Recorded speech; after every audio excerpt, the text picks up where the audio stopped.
I apologize. I got a message I haven't seen before. It said the video is private, which doesn't make sense to me. I'm gonna try it again. Oh, but it says that we're live on YouTube. Okay. Joaquin, or excuse me, Hamadi, go right ahead and we will, I will try to investigate what's going on with the YouTube. Okay, no worries.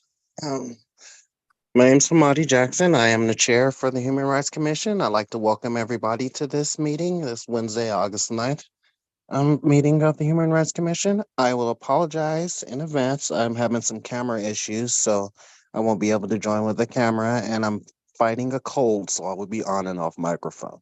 But at this time, I'd like to welcome everybody in.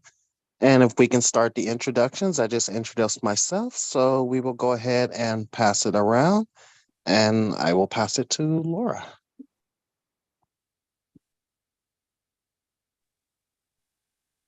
I'm sorry, I'm eating the last couple bites of my dinner. I'm Laura Fouts. I am a member of the commission and a resident of Ward 3. And I use pronouns she, her. And I will pass it to Lisa. Thank you. Good evening, everyone. My name is Lisa Novak. I'm a resident of Ward 3. My pronouns are she, her. And I will, I'm a member of this commission. And I will pass to Kathy. I'm Kathy Ostrand-Ponchen. I'm a member of the Human Rights Commission.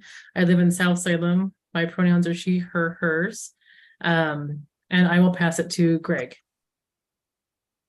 Good evening, everyone. My name is Greg Azure, and I live in Ward 7. And welcome everybody to the meeting. And with that, I'm going to pass it off to Hope. Hi, my name is Hope Strayer. I'm a member of the commission. I use she, her pronouns, and I live in Ward 4.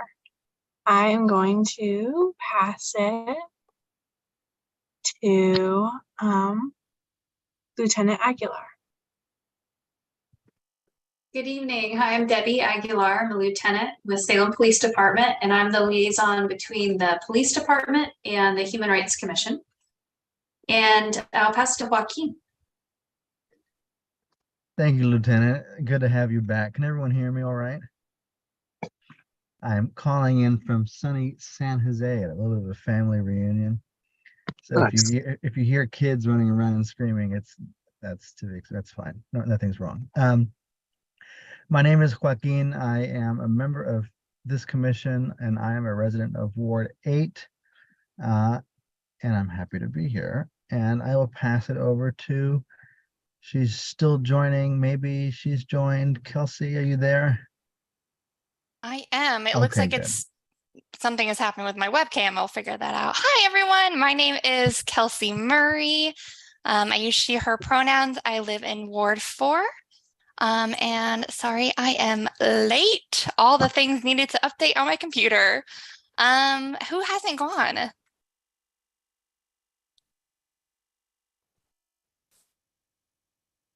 Oh no. Yeah, that was unfair of me, Kelsey, to give that to you as you just did the you're newcomer. Okay.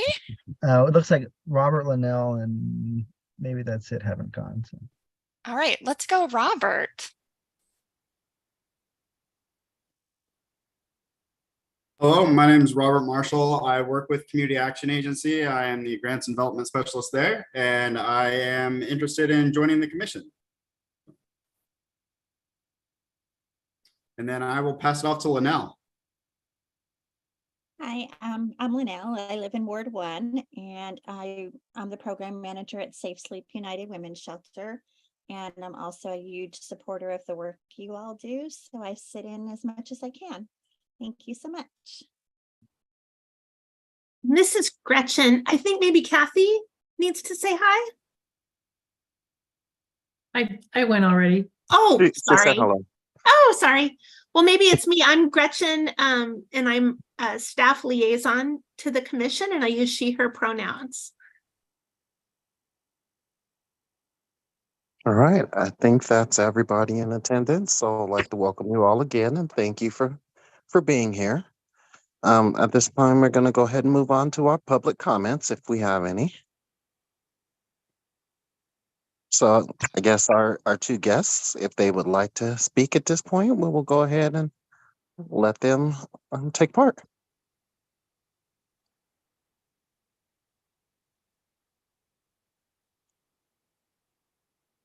Hamadi, this is Gretchen. We didn't receive any comment that from anyone that's not here this evening.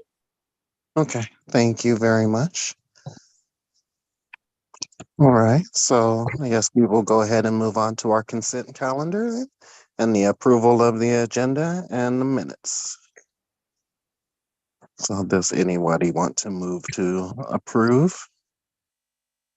This is Joaquin. I will move, and Kelsey may have something to say to that. Yes, this is Kelsey, and I will.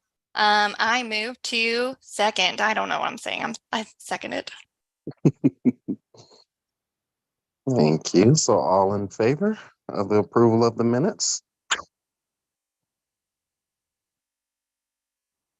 All right, and that's the agenda and the minutes as well. All right, thank you guys very much.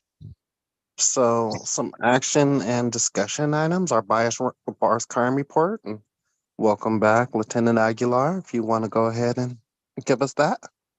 Okay, thank you. Yes. So this past month, we have had 3 incidents.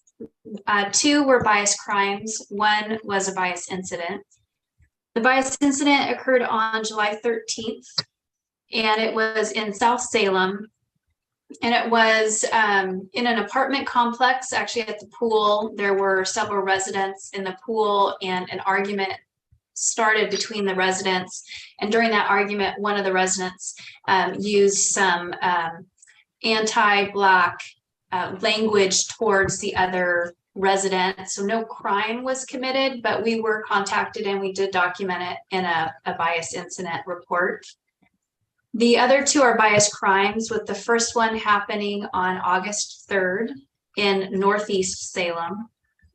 And that was a victim had been evicted from an apartment complex, but was living nearby, and the victim returned to the complex and ended up contacting a worker at the apartment complex asking about some of their belongings that they were wanting to retrieve. And during that interaction, an argument started between the 2, and the worker actually threatened the victim with a large stick. And then while they were threatening, the victim used some anti-transgender language. The suspect left prior to our arrival, but so we do have an investigation ongoing with that. And then the last one was a bias crime on August 7th. And this resulted in the arrest of 2 individuals. And this was also in Northeast Salem at a park. At the park, there was a family with some children, and children were playing on the playground. And 2 individuals arrived at the park. They were intoxicated and started making comments towards the children, kind of harassing comments, comments like they were going to hurt the children. The parents then got involved, and then the suspects used racist language towards the family, who identified as Pacific Islander. During that encounter, the suspect grabbed a baton, like a non-collapsible police baton, and threatened the family with that. And then made some other verbal threats. The couple was contacted by the police department and taken into custody and arrested.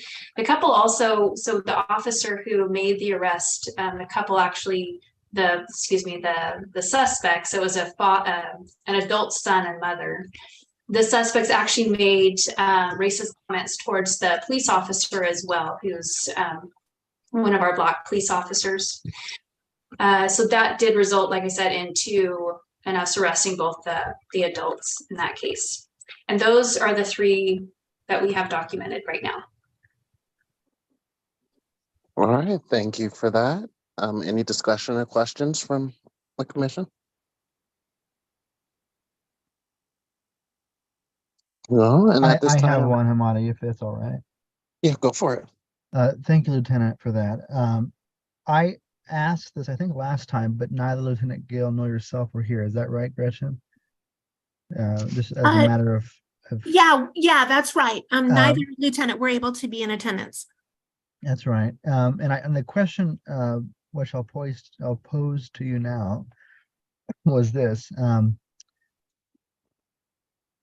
does the city, does SPD and the state connect in any way when it comes to documenting hate crimes, hate incidences? Because obviously the bias crime, the hotline at the state at DOJ is active, and excuse me, these family reunions, man, I'm having been talking a lot.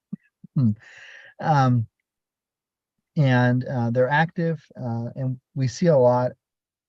You know, you can kind of go to each county and it populates with how many, you know, whatever. I can't remember now. It's been now over a month since I looked at it, but it was 64 in Polk and 180 in Marion, let's say, high Salem areas. And these numbers are a lot larger than the ones that we encounter.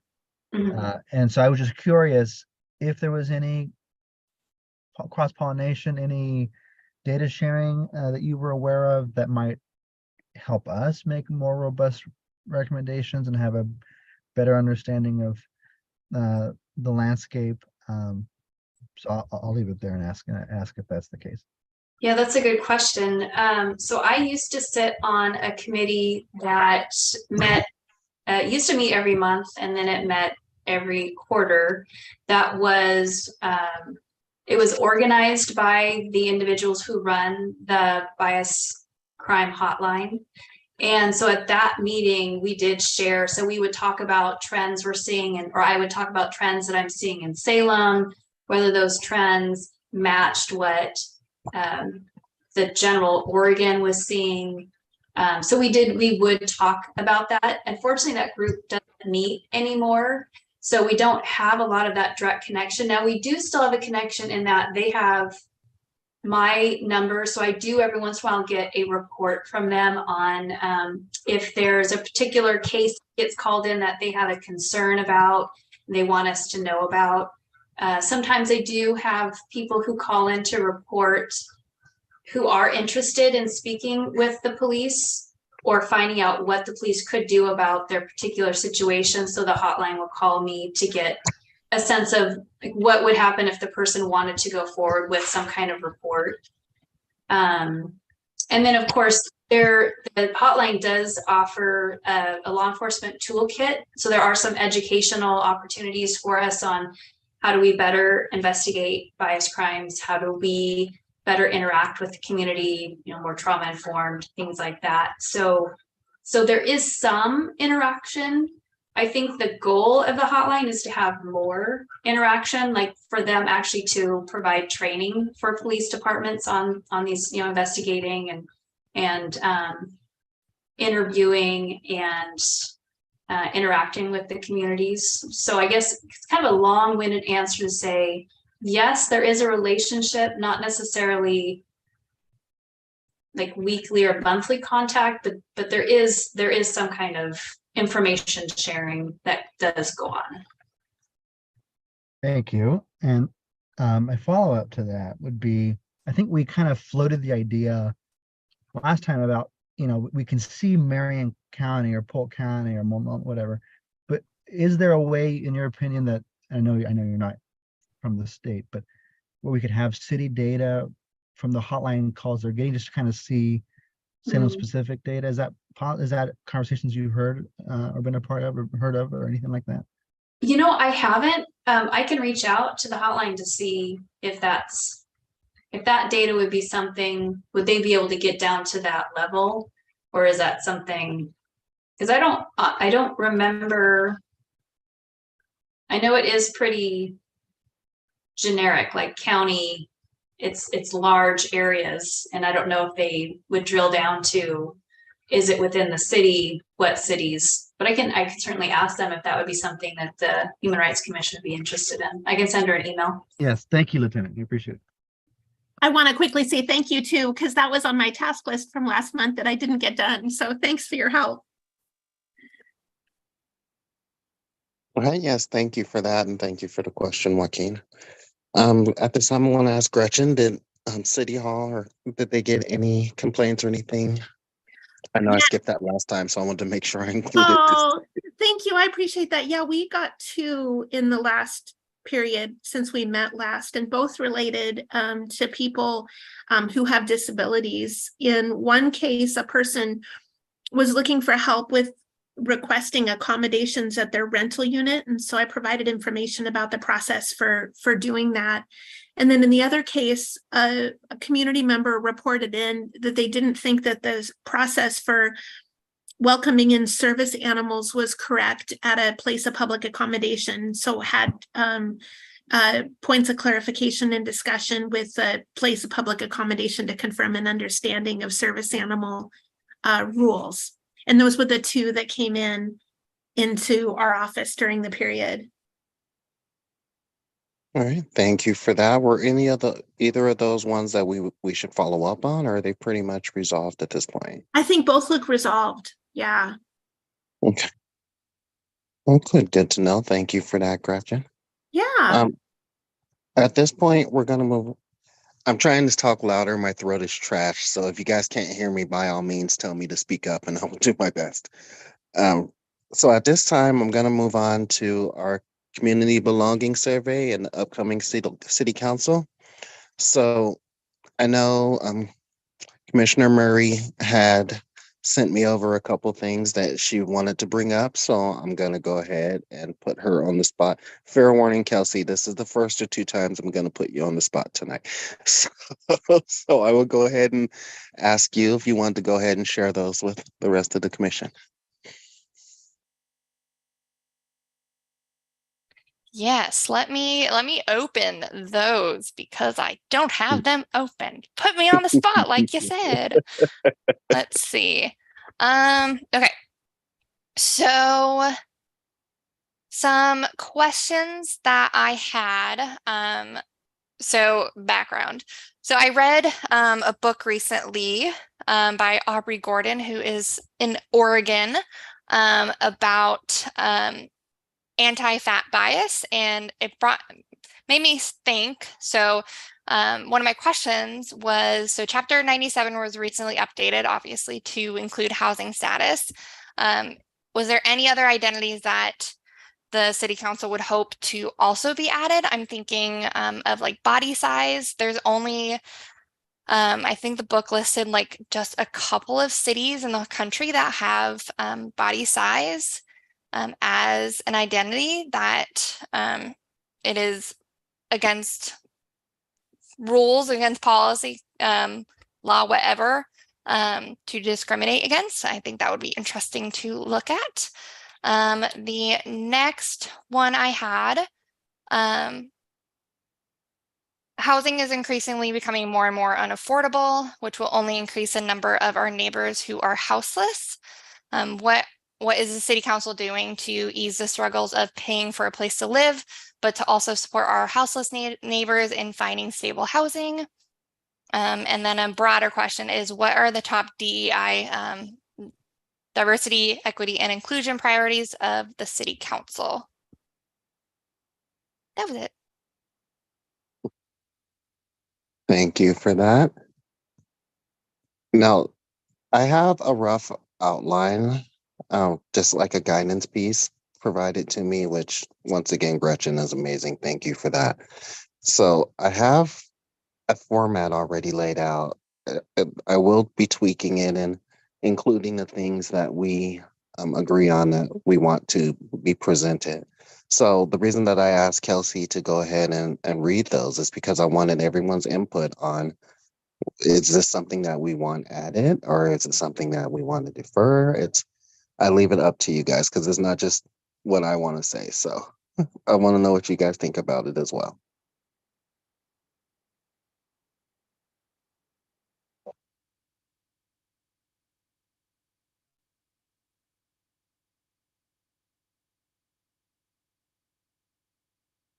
Everyone's so quiet.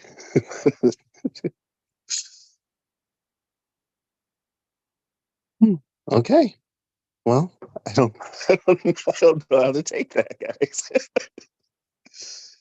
Okay, so Kathy, I I was just see gonna you say, on I mean, mute. they sound like good questions to me to be asking council, so I'm supportive. Okay, awesome. Thank you. Any of the other commissioners want to weigh in?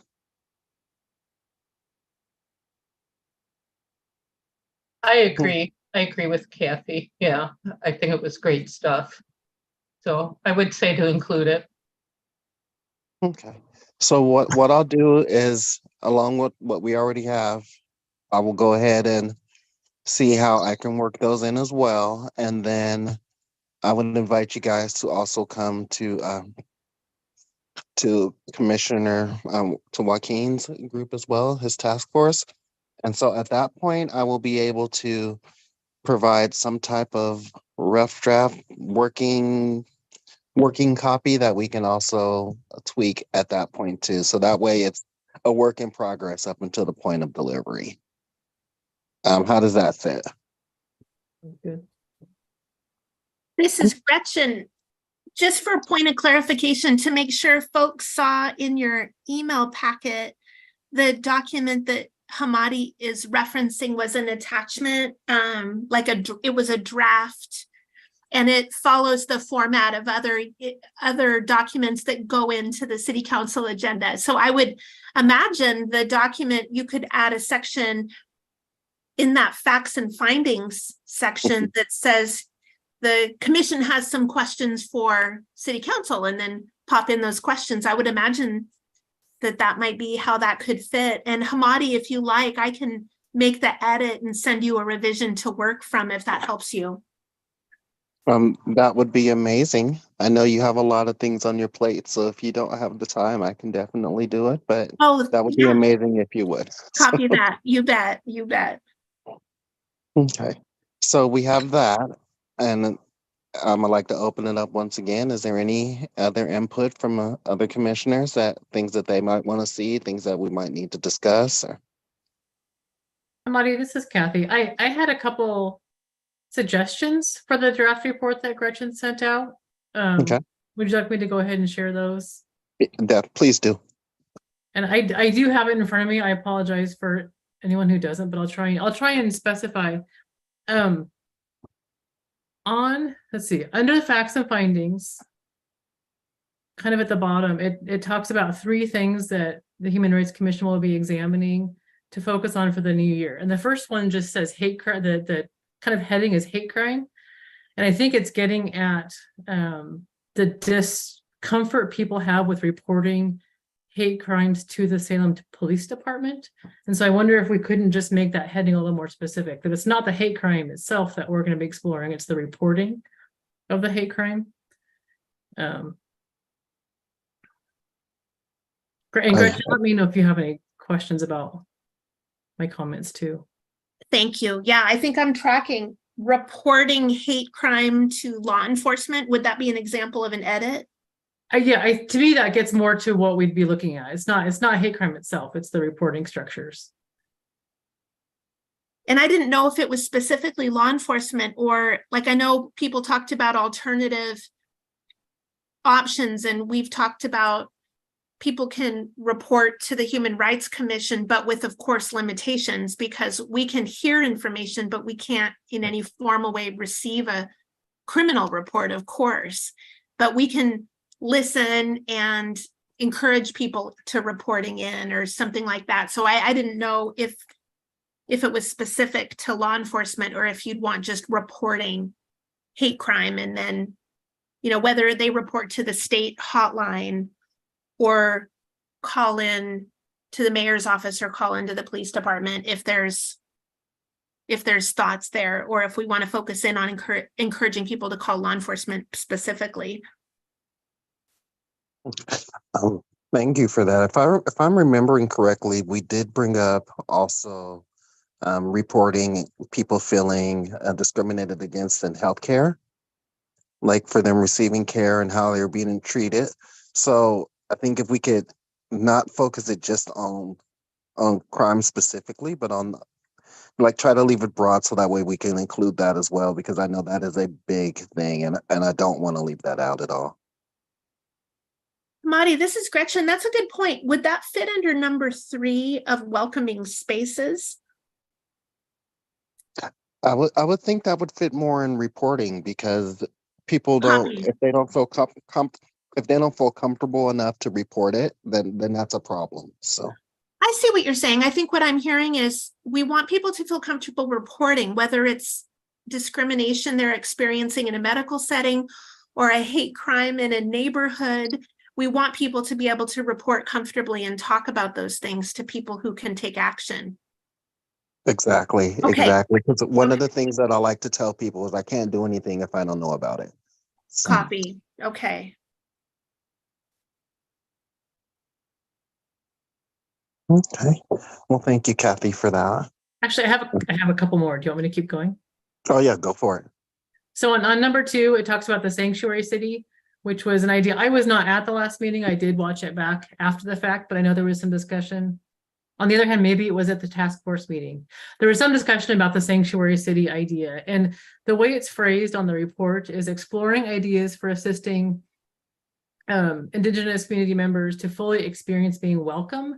And I wonder if we shouldn't include the concept of just basic safety. But I was curious about others, because fully being welcome is, I think, that's a big thing. I mean, we're just, before you can feel welcome, you have to feel safe. And so I just wanted to see if others thought that might be a concept to work into that number 2 there. Thank you for that. I'm actually going to ask, Joaquin, are you still with us? I don't see. Maybe he has. Yeah, this is Gretchen. Joaquin may not. He texted me with an apology that he had to step away for about 10 minutes. Okay. And so he might be nearing coming back. I also wondered if we could unpack that section a little better. You know, Oregon has a sanctuary promise in place right now, and City Council a couple of iterations ago issued a resolution that clarifies Salem and had language related to being sanctuary city. And so I don't know if we've got clarity yet on what we exactly have in mind. But Kathy, to your edit, if the commission doesn't disagree, we could add the word safety in there. Like, I hear your point, you know, I think that's an easy word to build in. I think that's at the heart of this concept. You're right. Okay. I just have one clarifying question, if you don't mind. So would it be just a phraseology thing, or is it something that you're thinking you want to expand upon more, or is it just specifically including that phrase? Well, the way I was looking at it was more, I think our goal in looking at the concept of a sanctuary city is more than just, it includes basic safety. It's more than just making people feel welcome. It's making them feel even safe being in our community. So to me, it was, the concept hasn't changed. It's just the way that it's phrased in this report is, I think, not entirely there. I don't know if I'm answering your question. No, that makes sense. That makes sense. Okay. Thank you. I just wanted to make sure that it wasn't something, because I didn't want to just simply change a word if there was something bigger that you were getting at. You know what I mean? So just clarifying. And I think it would be helpful to hear Joaquin's thoughts on that too when he is able to rejoin our meeting. So the other thing, number 3, it talks about welcoming spaces, and it says seeking solutions to decrease reports of discrimination in places of public accommodation. And I think it's not just decreasing reports of discrimination is good, but don't we want to decrease acts of discrimination? I mean, whether reported or not. Okay. That's a flat out mistake. Good catch. Okay. Yeah. And you know, if the campaign to invite people to report is successful, then we'll see more reports. Right. Yeah. So you're absolutely right, Kathy. I think that's a important distinction. And I've heard Joaquin use language. I believe he's referred to it as being places of public trust. which I kind of like. And but I don't know if that's exactly the words that he's been using, but if we could use that phrasing too. And that's where, getting back to Hamadi's point about the healthcare system, I think that fits also in not only the number 1, but also the number 3. I like that phrase. I like that a lot. And my only other feedback on the report is on the very top of page, I think it's page 3.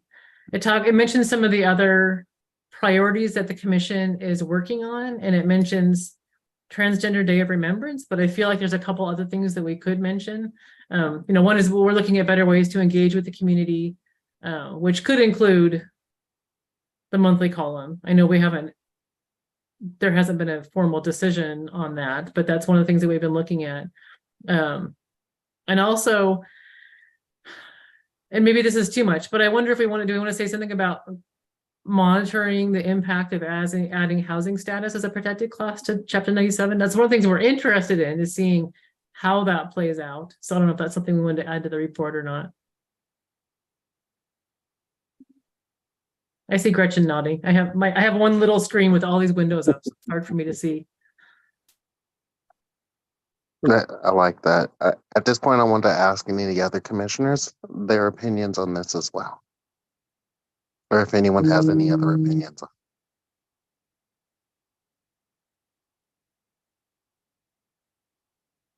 This is Kelsey. Just Kathy, I fully agree. You're doing great. I feel like she nailed it. So, I really do. So. Well, I think we have a formal report going to council. It's a big deal. So I just want to make sure it's including all the things that we want them to hear about. Mm-hmm. Exactly. That's why I like this discussion, because those are just the things that, like I said, I don't want to miss anything. And I can get really focused on one point and kind of miss on other points. So I wanted to make sure that everything is in there that we want to say. So I appreciate it. There's also the second time, Kelsey, here you go. The second time I'm going to put you on the spot. Women's Day. There was a really good piece that Kelsey had authored and put together on Women's Day. And I would like her to present that and see what you guys think about it, because in that list of things at the bottom are all the, all the different things that we would be working on. Is that something that we want to include? So it's highlighted. So Kelsey, take it away. Oh, sure. This is Kelsey. I wrote a little piece on Women's Equality Day. Gretchen included it in the materials for commissioners. Kind of just a summary, kind of how it started, talking about voting and suffrage, where it all began, talking about recognizing gender differences, let's see, creating a level playing field where all genders, and I tried not to use like binary language. And then I go into some like what you personally can do to promote gender equity, such as discussing gender equity with your communities, supporting women-owned businesses, challenging traditional gender roles in the home, contacting your elected officials regarding gender equity policies, gave a specific little shout out to the Equal Rights Amendment, and then examining your personal biases. Yeah, does anyone have any feedback or questions? This is Kathy. Kelsey, just a quick question. Was this written as one of the possible monthly columns on that sign up sheet? Is that what the intention was? Okay. This is Kelsey. Yes, it was. Okay. This is Lisa. Kelsey, I enjoyed reading it. Really great. Thank you for doing this. No, it was really thorough. I wouldn't change anything. So no, it was great. Thanks. Thank you.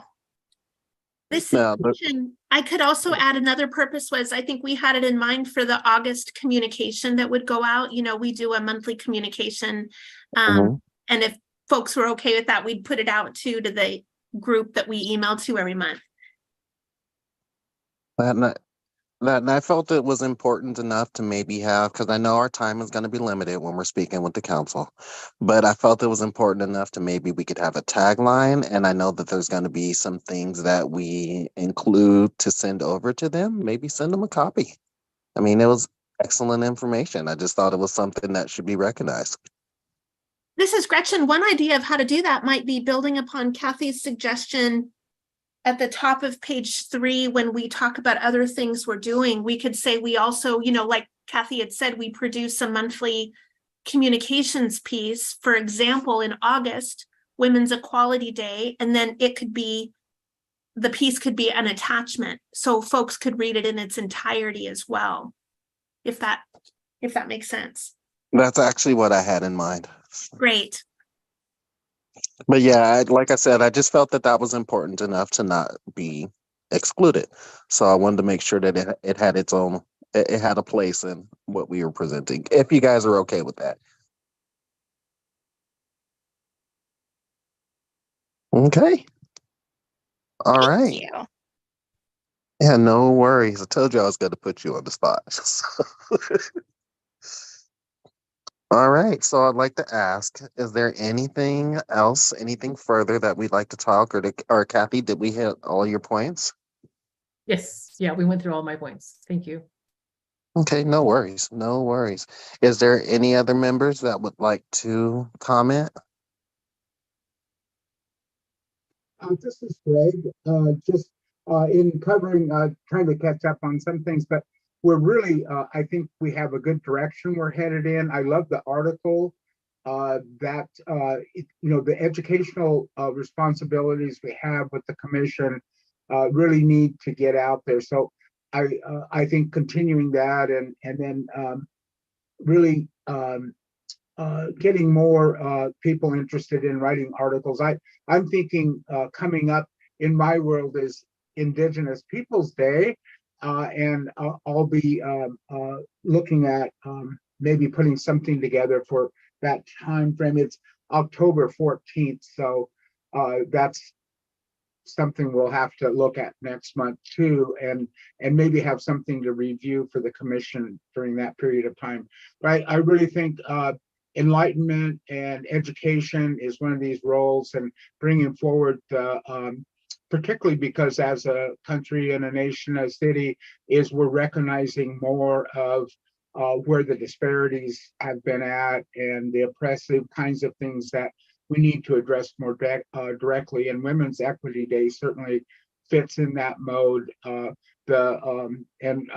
know, it's the same thing as like my passion with Indigenous Peoples Day is it's a direct contrast to what was Columbus Day, which Right. is part of the myth around the experience that Native American people had. So as we educate and we bring this information forward, and it's just not a one-shot deal. When things get published, they stay around for a while. So they'll have that residual effect for those people that may want to download the article or look at it again or share it. So it's really a great direction we're headed in.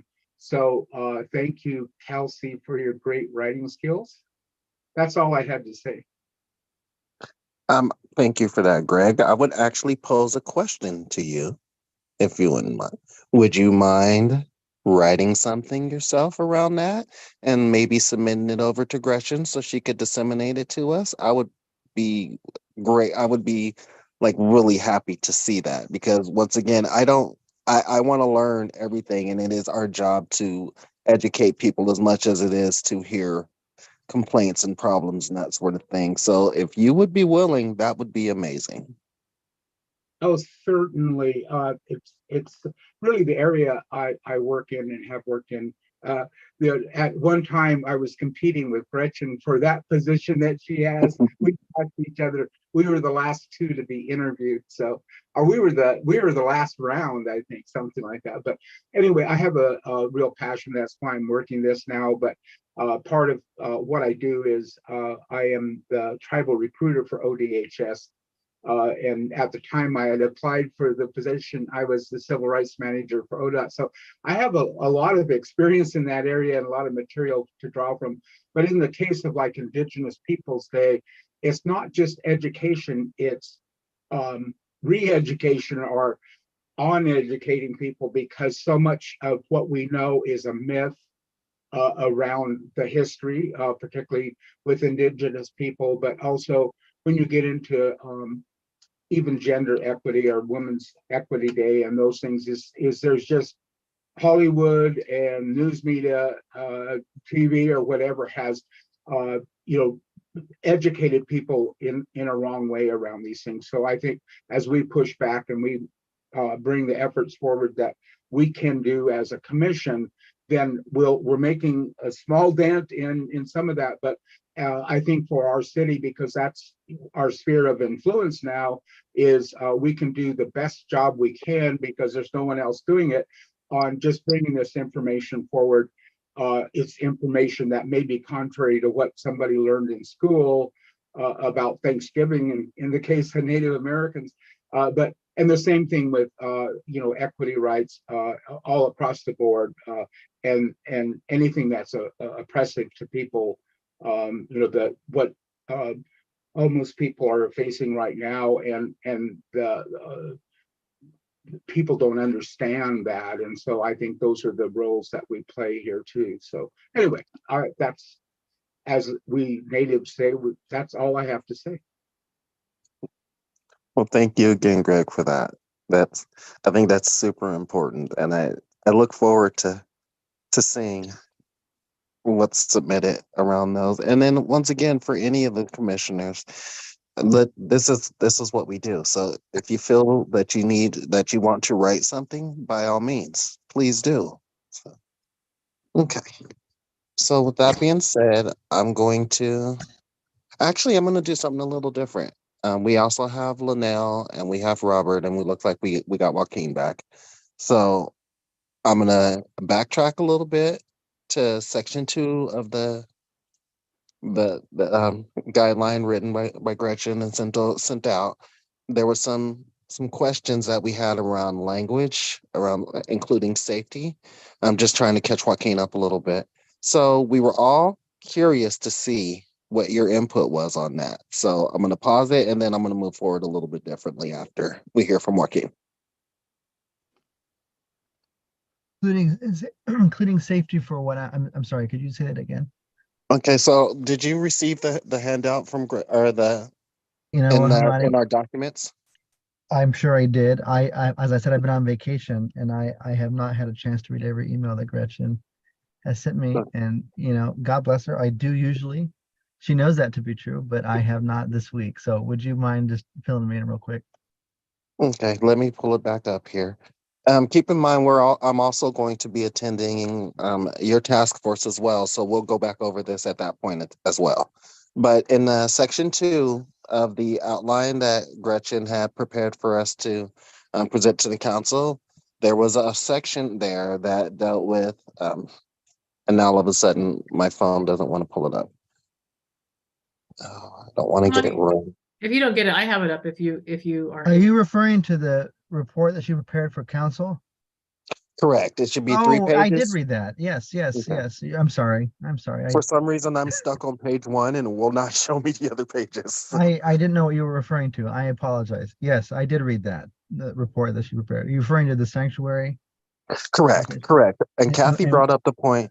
Kathy had brought up the point that we should also be including something with safety, because welcoming doesn't go far enough. We also need to have the safety element in there. So we are curious onto what your input would be on that. In terms of including safe language around safety. Correct.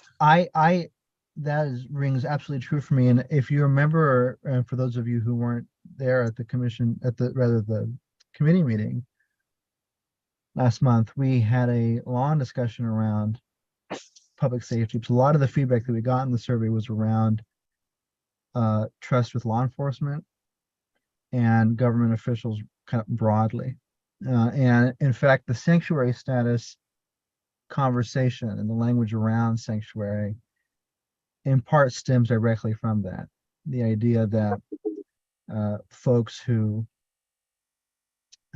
historically and presently have a large barrier to accessing law enforcement because of immigration status or what have you, need to feel and not just feel, but to really be taken care of in a more material way. And so that's where that language comes from. But to your point, Kathy, I think framing it as welcoming, belonging, and safety, I think that was point 3. I don't have it in front of me right now, but would be an important change, because that would reflect too what we heard so much about folks needing to feel safe, not just in the community, but safe engaging with law enforcement generally, which and I don't know if there was a conversation with the lieutenant about that in my absence.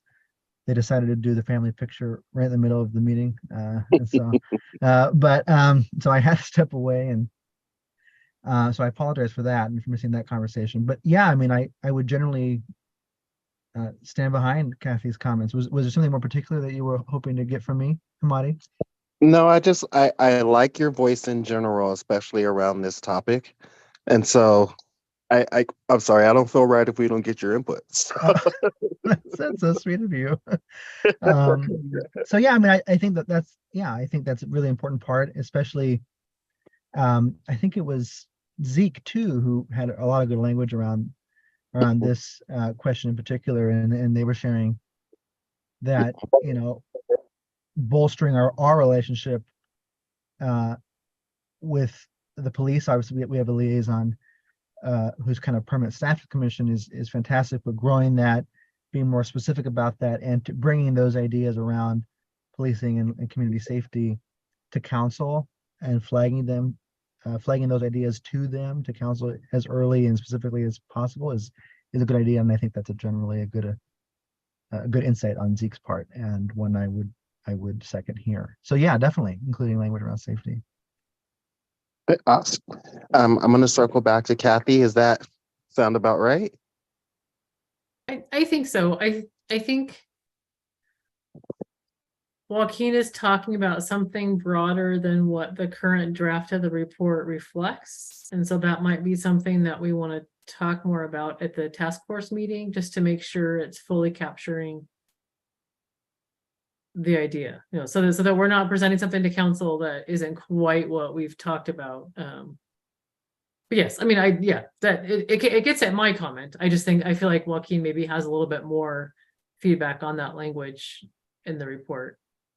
Right. And then keep in mind, this is a work in progress. So we're really just, I mean, we're freestyling ideas right now. And, you know, at the upcoming, especially with the task force and things, we will get more specific on things. It's just good to have a basically like a rough draft or a working draft of what we really want to hear. Mm-hmm. Yeah, and I think I'm sorry it took me a few seconds too long to kind of figure out what we were talking about for a second, but I think that the safety and the sanctuary status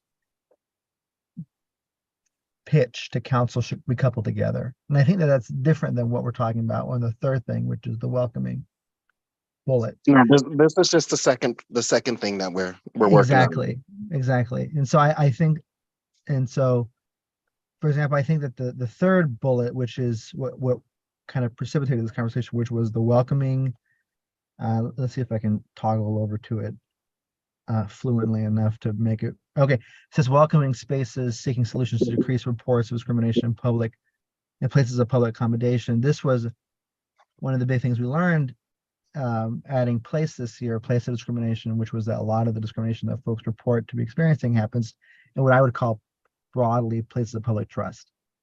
And I think that is a different point than safety.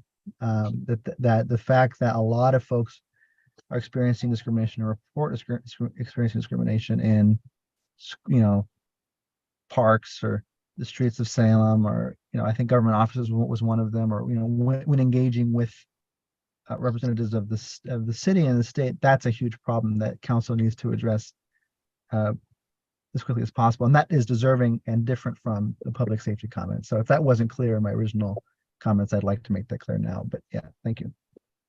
Yeah, no worries, no worries. Like I said, that was an important part of the discussion. And that's one that I felt that your voice needed to be heard on. So I wanted to make sure that I gave you a chance to speak on it as well. So I'm going to do something now. We have a few guests with us. So at this point, I would like to ask them just kind of to give their opinion on what they're hearing. So we'll start with Linnell. Are you still with us? There she is. Yeah, I'm still here. I am just, I'm teary and touched. From the very beginning, when you guys were doing the discrimination survey, I felt like the information that you're trying to gather and use as actual data for why we need to make some changes. I've been wishing from day one that was something that you guys would be able to present to City Council, as a presentation, not just as a report that gets passed to their desk and read or not read. So I'm actually teary that you guys are at this point, and I'm so happy with the work you're doing and the consideration you're putting into it. I love that you're adding the safety aspect, because it seems like there's more and more violence happening against people who are experiencing homelessness, even by young kids, which just boggles my mind and breaks my heart. So I think the safety is a huge important thing, and you guys are focusing on that. Sort of separately, the body shaming piece, wherever you end up going with that, just as one data point, it can be so subtle. We actually had a shelter guest we had to ask leave because she was young and thin and beautiful, and she was doing yoga, and all of that's good. But she would tell everybody who's heavy, you could do yoga with me and then you wouldn't be so fat. And, from her perspective, this was a big encouraging thing. I could teach you yoga and you won't look like that anymore. So some of the things are just so subtle that, people wouldn't even understand that they're doing something wrong, because they're coming at it from, well, you could be like me too. And, it reflects the homelessness stuff. If you just got a job, if you just got into rehab, if you just got on your meds, there's so many things that are shaming people and then othering them and making them less than human, and we're seeing more violence. So I am just in love with you guys for the work you do, the consideration you've put into this, the data points that you've added. It's really hard to hear that many people are experiencing discrimination at doctors' offices, hospitals. If you're struggling with addiction, there's so many people who've shared that, if you're going to the hospital because you're going through withdrawal, you can get minimized for other valid health concerns, because it's all just minimized, like, well, you're just a drug addict. So those are the things we're hearing, and you guys are giving people a chance to share those stories, and you've made changes based on what you've learned, and you're looking to make more changes, and you're focusing on the safety. And I just can't say enough good things about you guys. I'm so grateful for the work you do. Well, thank you, Linnell. Thank you very much for your kind words. And we are just as thankful for the work that you do as well. So please don't minimize your role, because what you do is amazing. Well, you guys are the ones doing something with all that information. So I'm eternally grateful. And I'm so happy you're going to be doing a presentation. Thank you. Oh, you're welcome, and thank you. So now I'm going to ask Robert, are you still with us? And would you like to speak at this? I am still here, and I don't have anything. I don't have anything that hasn't been said. So, I think Joaquin, Linnell, and Kathy have done a really good job, speaking to that, and I don't have anything additional. So. Okay, well, thank you. Thank you for that. Like I said, since you guys are here and you're hearing what's going on, just kind of, I don't know, not really as an outsider looking in, for lack of a better term, but I just wanted to get your input as well. So, all right. So Before I move on, I just want to make sure, does anybody else have anything that they want to add?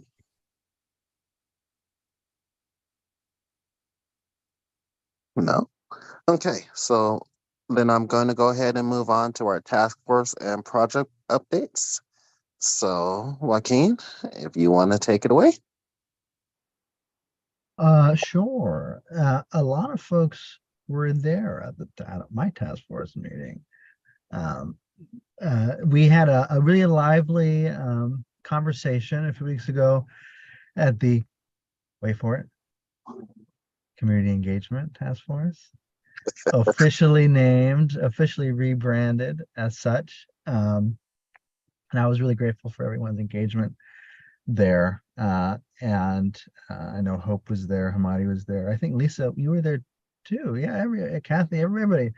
And we talked about the survey, community belonging survey, and preparing for the September presentation.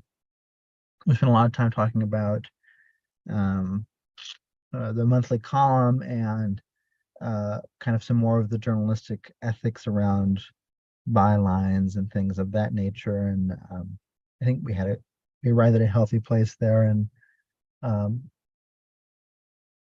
I'm trying to remember what that place was. Essentially we kind of reached the consensus of, and someone please shout at me if I'm getting it told, if I'm veering off course here, but that we would, pending input from whatever outlet we end up partnering with, favor including people's names in the byline. Is that correct? It was name, comma, HRC as the byline. So as members of the commission, so to have the authority and kind of legitimacy of the commission, but it had the personal accountability and transparency of the individual. And this, of course, waiting for the feedback from city comms and whatever outlet we end up partnering with, and what their input is on this particular question, I think, is where we landed. So grateful for that exchange. We changed our name, and there was a fourth thing. Kathy, Gretchen, I'm looking at you. Again, I don't have my normal setup, so I don't have my documents open. This is Gretchen. I think we affirmed Women's Equality Day as the August communication, which we ended up getting to talk about earlier in the meeting today. Oh, good. Did everyone read sharing her Kelsey's piece. thing? Yeah. Good. Yeah. And folks affirmed and appreciated that. Yes. Thank you, Kelsey, for drafting that, if I didn't say so already. And so the rest of I think we spent around an hour talking about the community belonging survey, things that we took from that, and trying to identify things to present to council. And we also talked a lot about how to allocate and how to go about presenting to council, what things were important, what were our priorities, how should we spend our 7-8 minutes in the spotlight. So that was a large part of our conversation too. Am I missing anything else from anybody? And I guess I'll just pause and say that given the limited number of meetings and conversations and before Hamadi gives the presentation to council in September, it always is, but this coming meeting to the Community Engagement Task Force is welcome to all. Please, please, please come, give your input, give your insights. We meet 2 Wednesdays from now at 6:30. 6:30? 7. 7 o'clock. So yeah. Anything else that I'm missing, Hamadi? Did you say something? No, I'm sorry, I coughed. But I don't think you're missing anything. That's as far as my memory goes. I think you hit pretty much everything there. But I just want to reiterate that the Community Engagement Task Force, like the next meeting, I mean, every meeting is important, but this one is definitely going to be one of the last that we have before we present to the council. So I want to encourage everyone to come by, tune in, give your opinions, your ideas, and help us construct what we're going to say.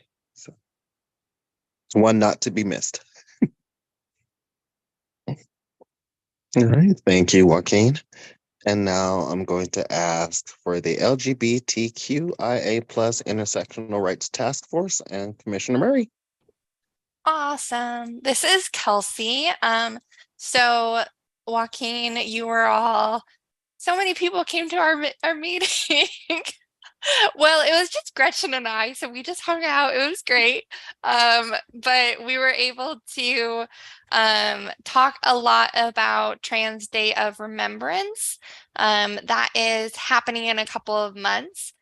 So it was kind of nice to get a running start on that. So some updates on that. So it is November 20th. That is a Monday.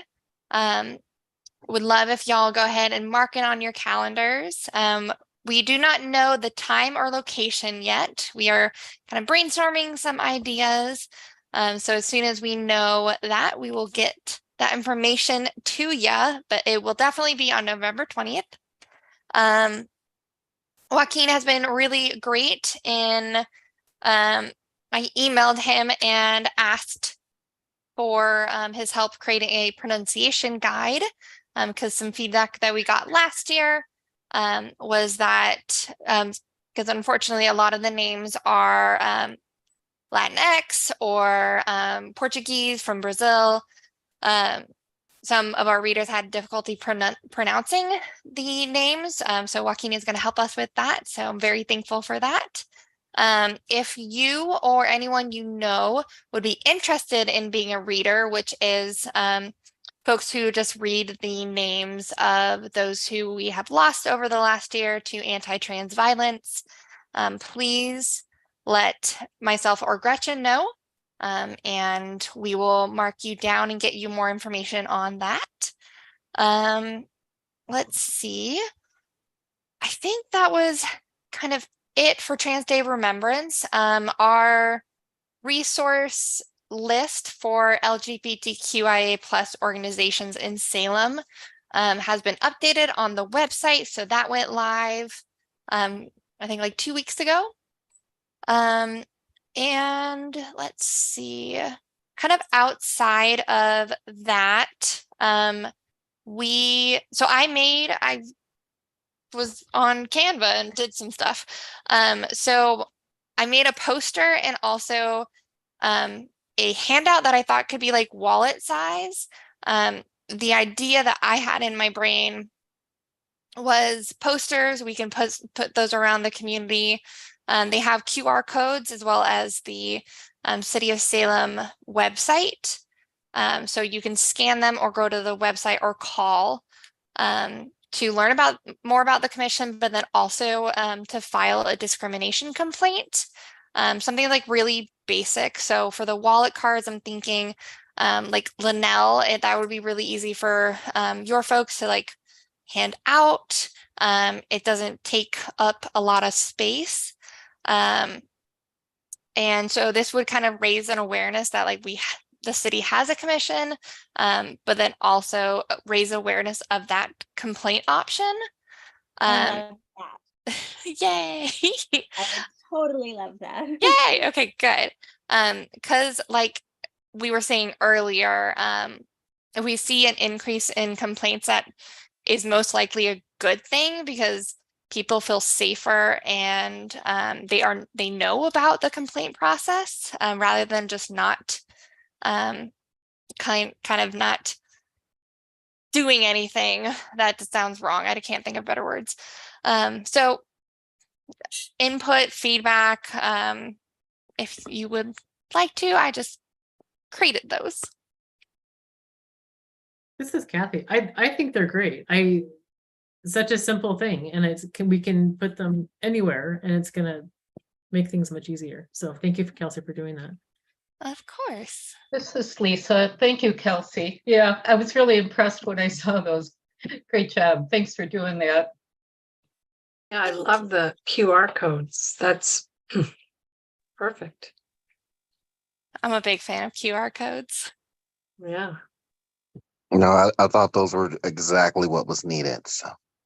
So thank you for that. Thank you very much for that.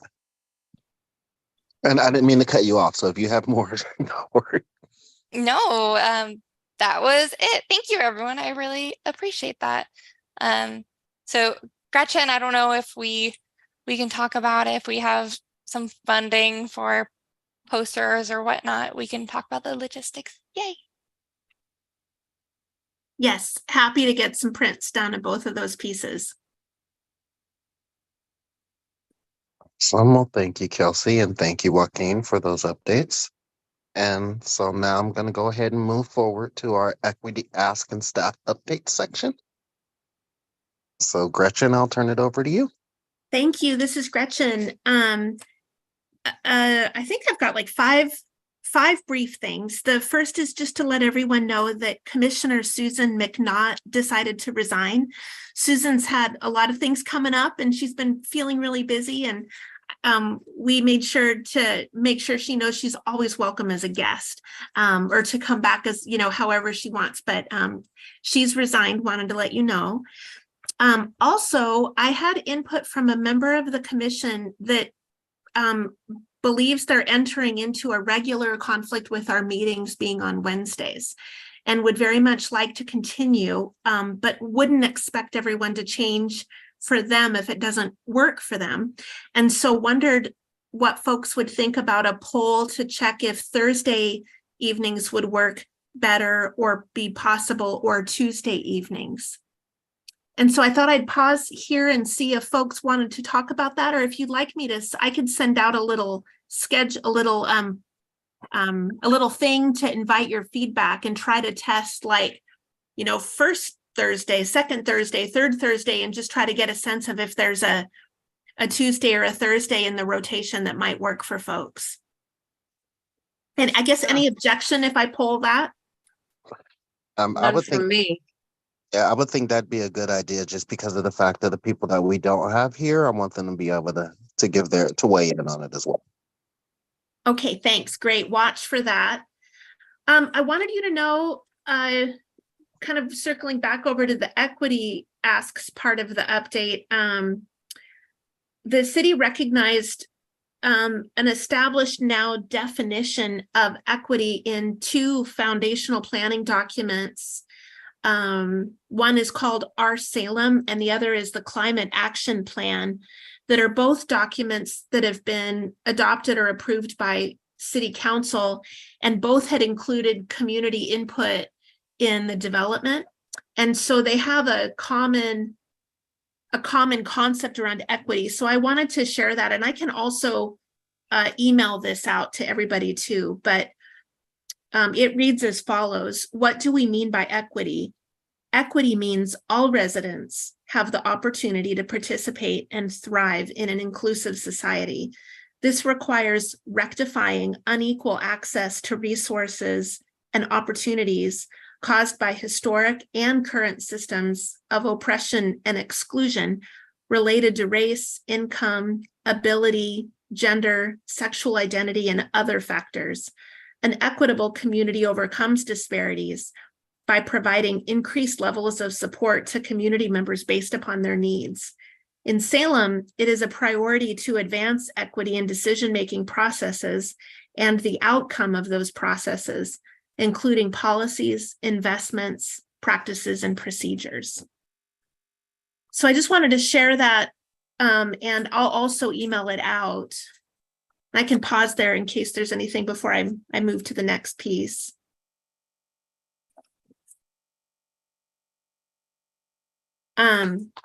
I also wanted to check in and gauge interest in having our own separate table, the Human Rights Commission having a table at Viva Salem. You might know this is the first of its kind event coming up in Salem, Viva Salem. It's going to be a celebration of Hispanic, Latinx, Latin culture and heritage, and it's coming up on September 23rd. It's from noon to 6 p.m. at Riverfront Park. And we could set up our own table and share resources and connect around the Human Rights Commission if folks would be interested. But I wanted to get a sense of if we thought folks were interested. I wonder, you could kind of let me know, or like I'll pause there and see if anyone's immediately interested, or you could also email me too. Always interested. Yeah, this is Laura Fouts. I'm interested. I would volunteer for that. Great. I think I saw Lori Hamadi Kelsey. That's enough to say yes, and then we can always add others too. Great. Okay, perfect. I'll let them know to count us in then.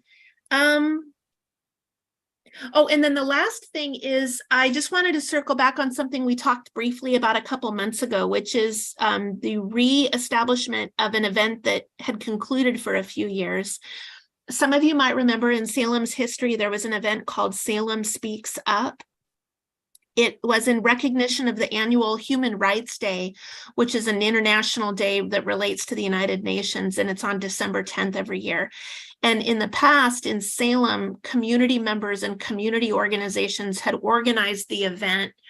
The Human Rights Commission had a role in always coming and listening to learn and hear of human rights concerns, and then we would follow up with folks who shared concerns and try to assist them with the issues.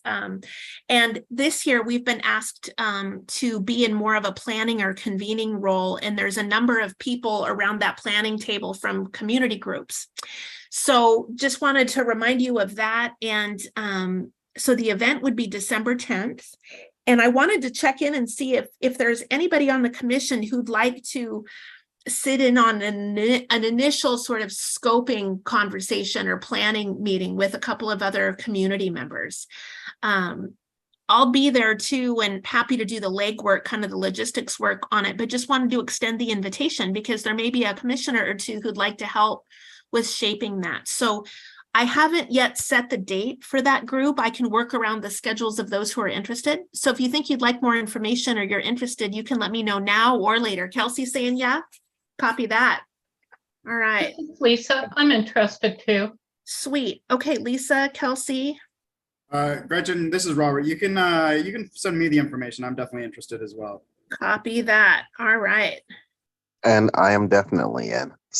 Sweet. All right. Lisa, Kelsey, Robert, Hamadi. Very good.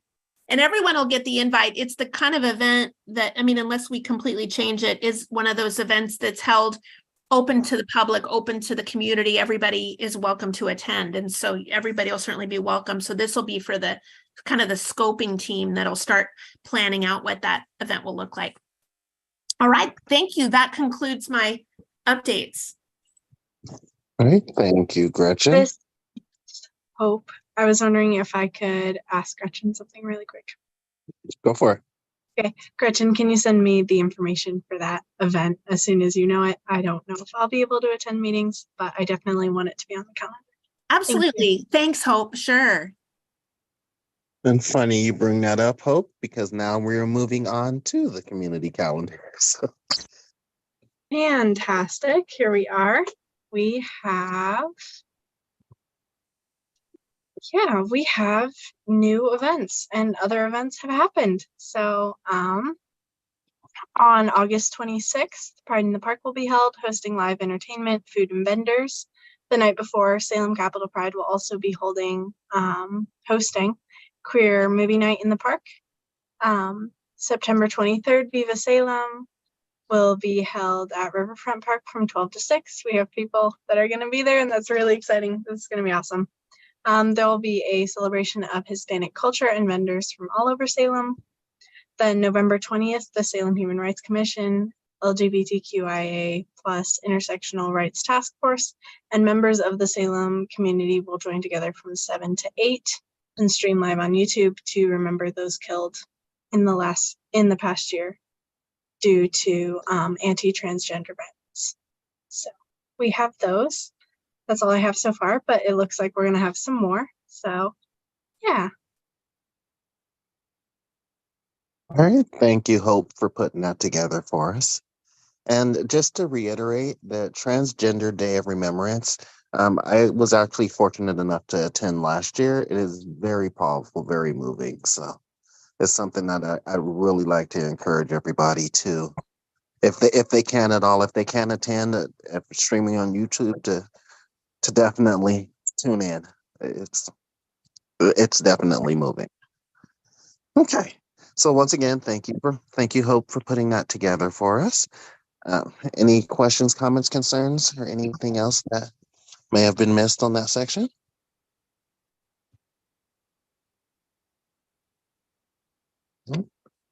Okay.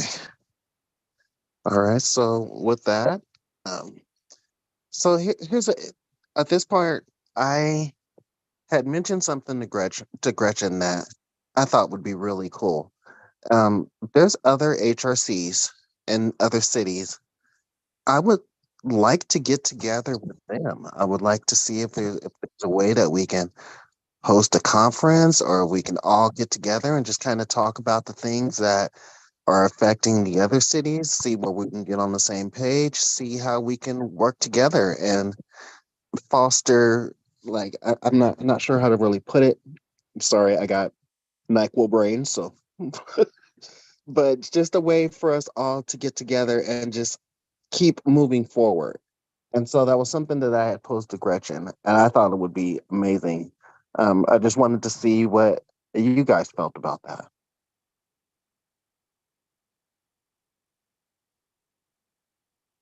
Kelsey's in. This is What- Kathy. I think it's a good idea. I've often wondered what other cities commissions do and how it's different than what Salem does. I know Eugene's is a lot different than kind of our setup. So I think there's a lot we can learn from each other. I don't know what the best format for that is, but I think it's a good idea to explore. Yeah, that's one of those things that I wasn't sure how we pull it off, but I feel like I actually feel like it's necessary. I feel like it's something that should happen. You know, I mean, we're trying to, balance the scales from one end of the state to the other. So it would be important to hear how other people are doing things or what they're facing and see if we can lend each other's help. So yeah, I would, this is Robert. I mean, I agree with that too. I think it's a great idea to learn what other cities are doing. And I also look at it in the aspect that, Salem is the state capital. And while, people don't, like, we're the capital city. And so I think a lot of people also look to Salem to be the standard of things. And so to, kind of see what other cities are doing and to see, how we can lend our help and how they can help us become better. I think, as you mentioned, ultimately makes the state a better place overall. So, I would love to, join you and, like also, like exploring these other human rights commissions and, seeing how we might be able to put together, even like focus groups or workshops, just to kind of explore what that looks like. awesome. Thank you, Robert, for that. Yeah, This is Joaquin here. I think it's a beautiful idea, Hamadi. I will say, I think, the three big cities in Oregon, only two of them have HRCs anymore. I'm afraid. I think Portland's has been sunset during the pandemic, at least. I don't know if it's come back or not, but Eugene definitely has one, and it's active as far as I understand. So I think I think it should happen. I think the idea is a good one, and I think maybe Eugene would be a good place to start. If you want to reach out to the chair or the president or whomever, whatever their title is at the Eugene HRC, I think that'd be great. All right, thank you, Joaquin, and thank you, Robert. Yeah, so I don't have anything concrete of what we're gonna do, but that's definitely something that I want to work on. Like once we get past the council and that to where we can start to focus on other things, that's something that I would really like to really make happen. So, Gretchen, I'm gonna ask you if there's any input from you on that.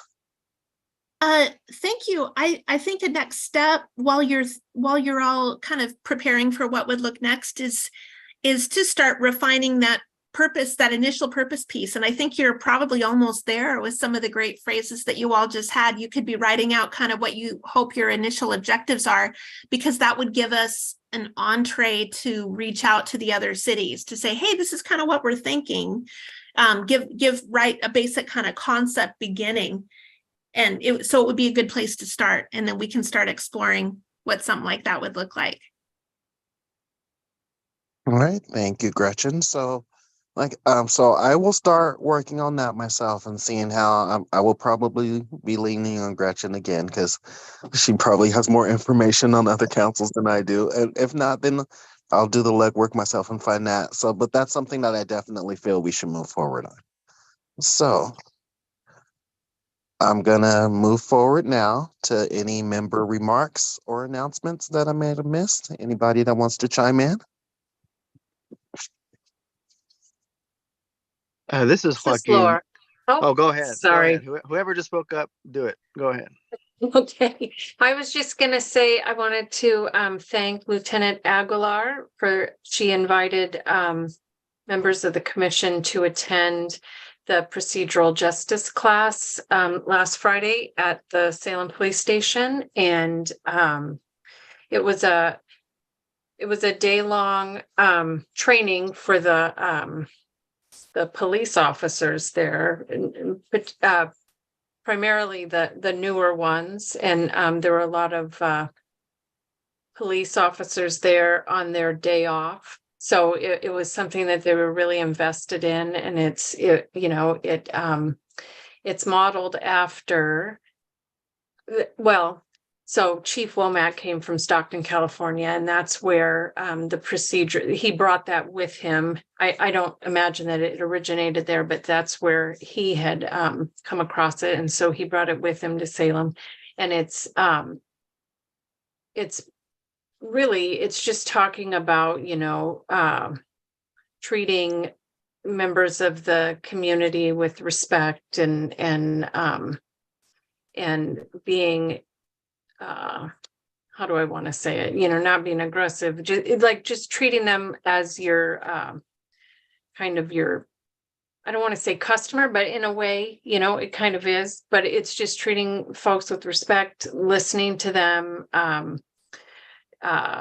being, you're carrying out the law, but you're neutral at that, right? You're just doing your job essentially, and treating everyone with respect. And there was a piece on anti-racism and the history of racism in Oregon. And I was not the only community member there. There were just a couple of us, and it sounds like maybe that was the first class. Am I right, Lieutenant Aguilar? That was the first one where there were community members. Not the first, but we just recently started it. So that was about the third, where we had Okay. and officers in the same room. Yeah. Okay. Well, anyway, it was nice, and I felt like it was worthwhile to hear the police experience, and then there was room for the community members to share their experience. And I think it starts, well, it carries on, it goes towards that two-way conversation between the community and the police. And I think that if it comes up again and you're invited, I think it's very worthwhile. And so thank you, Lieutenant Aguilar. I appreciate the invitation. I felt welcome, and it was a good use of my time. Good. Thank you. I appreciate the feedback, Laura. And yes, we will have more of those. So I will make sure that I get the date to Gretchen, and then we'll pass that out. And if people want to attend, we would love to have more community members go through it. So I'm glad you found it worthwhile. Thank you. And it was nice to meet you in person too. So there's still people who I have not met in person, only online. So it was nice to finally, and I got to meet Kelsey the other day in person. So it's slowly, I'm meeting people in person. So it's great. All right, thank you, Laura, and thank you also, Lieutenant Aguilar. I hope to be able to attend one of those coming in the future, so I'll be looking forward to that. All right, was there anybody else who had any remarks or anything? This is Joaquin. I briefly, I'm saddened to hear that Susan is leaving us. And so I'd like to, just for the record, I don't know if she'll watch this or not, but thank Commissioner McNaught for her service. And it's been, I think she's been on as long as I've been on, which is almost a year and a half. And it's been good to have met her several times in person, and always appreciated her input. And I think I can speak for others to say that the commission will miss her in her presence. So thank you, Susan, wherever you are. And I hope you enjoy your other commitments. And continue enjoying retirement. So just wanted to say that. Definitely. Thank you, Joaquin, and thank you, Susan. But hopefully she'll be back to visit, so we'll still get to hear her voice. All right. So with that being said, I'm going to go ahead and bring everything to a conclusion. Let remind you that our next meeting will be September 13th for the HRC. There is the task force, which will be 2 Wednesdays from now. Correct, Joaquin? Yes, sir. Okay, so I want to encourage everyone to come to the task force because that will be one of the final meetings before we go before the council. So again, thank you everybody for coming. Thank you for your voices. And with that, I will conclude. Leadership, please stay